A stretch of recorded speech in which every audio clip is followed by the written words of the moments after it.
ಈಗ ಏನು ನಕಲಿ ಮತದಾರರನ್ನ ಸೃಷ್ಟಿ ಮಾಡಿ ಕಾಲೇಜ್ ವಿದ್ಯಾರ್ಥಿಗಳನ್ನು ಬಳಕೆ ಮಾಡಿಕೊಂಡು ಚುನಾವಣೆಗೆ ಇದು ಹೊಸದಲ್ಲ. ಬಿ ಜೆ ಪಿಯವ್ರು ಮಾಡ್ತಾ ಇರೋದು.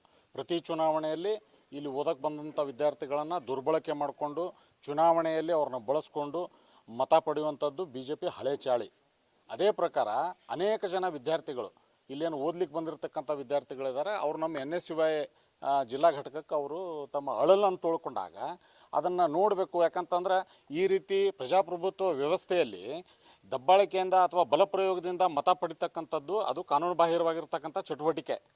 ಅದನ್ನು ತಡಿಬೇಕು ಅಂಥೇಳಿ NSUIನ ಕಾರ್ಯಕರ್ತರು ಅಲ್ಲಿ ಹೋಗಿ ಆ ಕರಪತ್ರವನ್ನು ಅದರಲ್ಲಿ ಒಂದು 3-4 ಪಾಯಿಂಟ್ಗಳನ್ನು ಮಾಡಿದ್ದಾರೆ ಅವರು ಕರಪತ್ರದಲ್ಲಿ. ಈ ರೀತಿ ನಿಮ್ಮನ್ನು ಯಾರಾದರೂ ಪ್ರೆಷರೈಸ್ ಮಾಡ್ತಿದ್ರ ನಮಗೆ ತಿಳಿಸ್ರಿ ಅದಂಥೇಳಿ ಜಿಲ್ಲಾಧ್ಯಕ್ಷರು ತಮ್ಮ ಕೆಳಗಡೆ ಫೋನ್ ನಂಬರ್ ಕೊಟ್ಟಿದ್ದಾರೆ. NSUI ಜಿಲ್ಲಾಧ್ಯಕ್ಷರು ಅದನ್ನು ಮಾಡೋಕ್ಕೆ ಹೋದಂಥ ಸಂದರ್ಭದಲ್ಲಿ ಕೇಸರಿ ಶಾಲೆ ಹಾಕ್ಕೊಂಡು ನೀವು ಕ್ಯಾಂಪಸ್ ಒಳಗೆ ಯಾಕೆ ಬಂದ್ರಿ? ಕ್ಯಾಂಪಸ್ಸು ಏನು ಬಸವೇಶ್ವರ ವಿದ್ಯಾವರ್ಧಕ ಸಂಘದ ಕ್ಯಾಂಪಸ್ಸು ಅದು BJP ಖಾಸಗಿ ಆಸ್ತಿ ಅಲ್ಲ, ಅದು ಸಾರ್ವಜನಿಕರ ಆಸ್ತಿ. ಅದು ಅಲ್ಲಿ ವಿದ್ಯಾರ್ಥಿಗಳನ್ನು ಭೇಟಿ ಮಾಡಲಿಕ್ಕೆ ಯಾರೂ ಬರಬಾರ್ದು ಅಂತಂದ್ರೆ ಇದೇನು ಸರ್ವಾಧಿಕಾರಿಗಳ ಒಂದು ಏನು ಆಡಳಿತ ನಡೆದಿದೆಯಾ? ಇಲ್ಲಿ ವಿದ್ಯಾರ್ಥಿಗಳು ಹೋದಾಗ ಮತ್ತು ಅವ್ರು ಹೇಳ್ಬೋದು, ಯಾಕಂದ್ರೆ ಫ್ರೀ ಆ್ಯಂಡ್ ಫೇರ್ ಎಲೆಕ್ಷನ್ ನಡಿಬೇಕಾಗಿರ್ತಕ್ಕಂಥದ್ದು ಪ್ರಜಾಪ್ರಭುತ್ವ ವ್ಯವಸ್ಥೆಯ ತಳಹದಿ ಅದು. ಯಾರೇ ಆಗಲಿ ಅವರು ಒಂದು ವೇಳೆ ಅವ್ರ ವಿದ್ಯಾರ್ಥಿಗಳು ಅವರಿಗೆ ಮತ ಕೊಡ್ತಿದ್ರೆ ಯಾರ್ದು ಪ್ರಾಬ್ಲಮ್ ಇಲ್ಲ.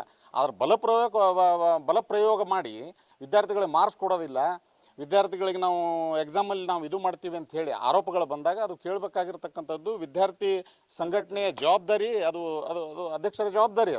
ಅದನ್ನು ತಿಳ್ಕೊಳ್ಳಿಕ್ಕೆ ಅವ್ರು ಒಳಗಡೆ ಹೋದಂಥದ್ದು. ಮತ್ತು ಕೇಸರಿ ಶಾಲೆ ಏನಿದೆ BJPಗೆ ಯಾರೂ ಖರೀದಿ ಕೊಟ್ಟಿಲ್ಲ. ಯಾರು ಬೇಕಾದರೂ ಕೇಸರಿ ಶಾಲೆ ಹಾಕ್ಬೋದು. ಅದೇನು BJP ಶಾಲಲ್ಲ. ಅದು ಏನು ನಮ್ಮ ಕಾಂಗ್ರೆಸ್ ಶಾಲ್ನಲ್ಲಿ ತ್ರಿವರ್ಣ ಧ್ವಜದ ಸಂಕೇತ ಏನೈತಲ್ಲ ಅದರಲ್ಲಿ ಕೇಸರಿ ಬಣ್ಣನೂ ಇದೆ. ಆ ಕೇಸರಿ ಶಾಲನ್ನ ಕೇಸರಿ ಶಾಲೆ ಹಾಕಿದವರೆಲ್ಲ BJP ಕಾರ್ಯಕರ್ತರಲ್ಲ. ಯಾಕೆ ಹಾಕಬಾರ್ದು? ಕೇಸರಿ ಶಾಲನ್ನ ಹಾಕೊಂಡಿರ್ಬೋದು, ಅವ್ರ ವೈಯಕ್ತಿಕ ವಿಚಾರ ಅದು. ಕೇಸರಿ ಶಾಲೆ ಹಾಕೊಂಡು ಹೋಗಿದ್ದು ಮಾತ್ರಕ್ಕೆ ಅಪರಾಧ ಹೆಂಗಾಗ್ತದ? ಅದು ಆಮೇಲೆ ಕಾಲೇಜ್ ಕ್ಯಾಂಪಸ್ನಲ್ಲಿ ಹೋಗಿದ್ದು ಅಪರಾಧ ಹೆಂಗಾಗತ್ತೆ?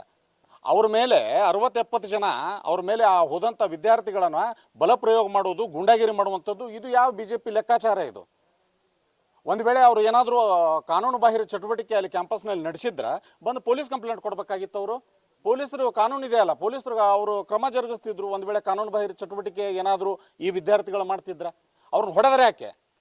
ಅವ್ರನ್ನ ಹೊಡೆದು ಗುಂಡಾಗಿರಿ ಮಾಡಿ ಮತ್ತು ಪೊಲೀಸ್ ಸ್ಟೇಷನ್ ಮುಂದೆ ಬಂದು ಘೋಷಣೆಗಳನ್ನು ಕೂಗಿ ಕುಂತ್ಕೊಂಡು ಹಾಡ ಹಾಡ್ತಾರೆ ಅಲ್ಲಿ. ಅಂದ್ರೆ ಇದು ಸ್ಪಷ್ಟವಾಗಿ BJPಯ ಸೋಲಿನ ಹತಾಶೆಯ ಪ್ರತೀಕ. ಇದು ಸೋಲ್ತೀವಿ, ಏನಾದರೂ ಮಾಡಿ ಈ ಚುನಾವಣೆಯನ್ನು ಡಿಸ್ಟರ್ಬ್ ಮಾಡೋಣ, ಈ ಚುನಾವಣೆಯಲ್ಲಿ ಮತ್ತೆ ಯಾವುದಾದ್ರೂ ಒಂದು ಹಿಂದೂ ಮುಸ್ಲಿಮೋ ಯಾವುದೋ ಒಂದು ವಿಷಯನ ತೆಗೆದು ಗಲಭೆ ಎಬ್ಬಿಸಿ ಅದರ ಲಾಭ ಪಡ್ಕೊಂಡು ಏನಾದರೂ ಚುನಾವಣೆಯನ್ನು ಗೆಲ್ಲಬೇಕು ಅಂಥೇಳಿ BJPಯವರು ಏನಾದರೂ ಕನಸುಗಳನ್ನು ಕಂಡಿದ್ರೆ ಅದು ತಿರುಕನ ಕನಸದು. ಈ ಚುನಾವಣೆಯಲ್ಲಿ ಸ್ಪಷ್ಟವಾಗಿ ಕಾಂಗ್ರೆಸ್ ಗೆದ್ದೇ ಗೆಲ್ತದೆ. ಅದು ಹತಾಶೆ ಅವರಿಗೆ. ಖಂಡಿತವಾಗಿ ಕಂಪ್ಲೇಂಟ್ ನಾವು ಕೂಡ ಪೊಲೀಸ್ ಸ್ಟೇಷನ್ಗೆ ಹೋಗಿ ಅಲ್ಲೆಲ್ಲ ಕಾರ್ಯಕರ್ತರಿಗೆ ಧೈರ್ಯ ಹೇಳಿ ಯಾವುದೇ ಕಾರಣಕ್ಕೂ ಯಾರು ಅವ್ರ ಮೇಲೆ ಹಲ್ಲೆ ಮಾಡಿದ್ದಾರೆ ಅವರನ್ನು ಗುರುತಿಸಿ ಅವ್ರ ಮೇಲೆ ಕಾನೂನು ರೀತಿ ಕ್ರಮ ಜರುಗಿಸಬೇಕು ಅಂತ ಹೇಳಿ ನಾವು ಒತ್ತಾಯ ಮಾಡಿ ಬಂದಿದ್ದೀವಿ. ತಮ್ಮ ಮೂಲಕ ಕೂಡ ನಾವು ಒತ್ತಾಯ ಮಾಡ್ತೀವಿ. ಆಮೇಲೆ ಜವಾಬ್ದಾರಿ ಸ್ಥಾನದಲ್ಲಿರ್ತಕ್ಕಂಥ BJP ನಾಯಕರುಗಳು ಸತ್ಯಾಸತ್ಯತೆ ಅರ್ಥ ಮಾಡಿಕೊಂಡು ಪತ್ರಿಕೆಗೆ ಹೇಳಿಕೆ ಕೊಡಬೇಕು. ನಮ್ಮ ಹಿರಿಯರು, ನಮ್ಮ ಜಿಲ್ಲಾಧ್ಯಕ್ಷರು ಯಾವ ರೀತಿಯಾಗಿ ಹೇಳಿಕೆಯನ್ನು ಕೊಟ್ಟರು? ಈಗ ಎಷ್ಟು ಅಳೆದು ತೂಗಿ ಒಂದೊಂದು ಶಬ್ದಗಳನ್ನು ಮಾತಾಡಿದರು. ಯಾರು ತಪ್ಪು ಮಾಡಿದಾರೋ ಅವ್ರ ಮೇಲೆ ಅದನ್ನು ಕ್ರಮ ಜರುಗಿಸ್ಲಿಕ್ಕೆ ಕಾನೂನಿದೆ ದೇಶದಲ್ಲಿ. ಇದೇನು ಸರ್ವಾಧಿಕಾರಿ ಆಡಳಿತ ನಡೆದಿಲ್ಲ ಇಲ್ಲಿ ದೇಶದಲ್ಲಿ. ಬಂದಂಥ ಸಂದರ್ಭದಲ್ಲಿ ಅವರಿಗೆ ನೀವು ಒಂದು ವೇಳೆ ಅವ್ರು ಏನಾದರೂ ತಪ್ಪುಗಳನ್ನು ಮಾಡಿದ್ರೆ ಅದನ್ನು ಕಾನೂನು ರೀತಿ ಕ್ರಮ ಜರುಗಿಸ್ಬೇಕಾಗಿತ್ತು. ಅವ್ರ ಮೇಲೆ ಯಾಕೆ ಹಲ್ಲೆ ಮಾಡಿದರು? ಆ ವಿದ್ಯಾರ್ಥಿಗಳ ಮೇಲೆ ಯಾರು ಹಲ್ಲೆ ಮಾಡಿದ್ದಾರೆ ಆ ಗೂಂಡಾಗಳ ಮೇಲೆ ಪೊಲೀಸರು ಕ್ರಮ ಜರುಗಿಸಿ ಮೊದಲು ಅವರನ್ನೇ ಅರೆಸ್ಟ್ ಮಾಡಬೇಕು.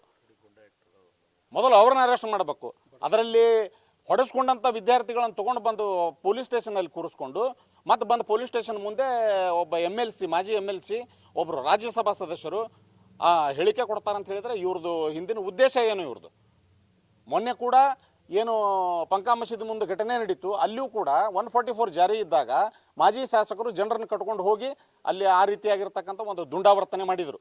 ಈಗ ಈ ರೀತಿಯಾಗಿರ್ತಕ್ಕಂಥ ಘಟನೆ ಇದು ಏನೂ ಅಲ್ಲ. BJP ನಾವು ಚುನಾವಣೆ ಸೋಲ್ತೀವಂತ ಸ್ಪಷ್ಟವಾಗಿ ಗೊತ್ತಾಗಿದೆ ಅವರಿಗೆ. ಗೊತ್ತಾಗಿ ಆ ಸೋಲಿನ ಹತಾಶೆಯಿಂದ ತಪ್ಪಿಸ್ಕೊಳ್ಳಿಕ್ಕೆ ಏನಾದರೂ ಒಂದು ಘಟನೆಯನ್ನು ಮಾಡೋಣ ಅಂಥೇಳಿ ಈ ರೀತಿಯಾಗಿರ್ತಕ್ಕಂಥ ಏನು ಕಾನೂನು ಬಾಹಿರವಾಗಿರ್ತಕ್ಕಂಥ ಕೆಲಸವನ್ನು BJP ಮಾಡ್ತಾ ಇದೆ ಅಂದ್ರೆ ಕೈ ಬಿಡಬೇಕು. ಯಾಕಂದ್ರೆ ಬಾಗಲಕೋಟೆ ನಾಗರಿಕರು ಭಾಳ ಹುಷಾರಾಗಿದ್ದಾರೆ. ಅವ್ರಿಗೆ ಗೊತ್ತಿದೆ ಯಾರು ಏನು ಮಾಡ್ತಾ ಇದ್ದಾರೆ ಊರಲ್ಲಿ ಅಂತ ಹೇಳಿ. ಅದಕ್ಕೋಸ್ಕರ ಈ ರೀತಿ ಘಟನೆಗಳಿಗೆ ಅವರು ಪ್ರಚೋದನೆ ಕೊಡೋದನ್ನು ನಿಲ್ಲಿಸಬೇಕು.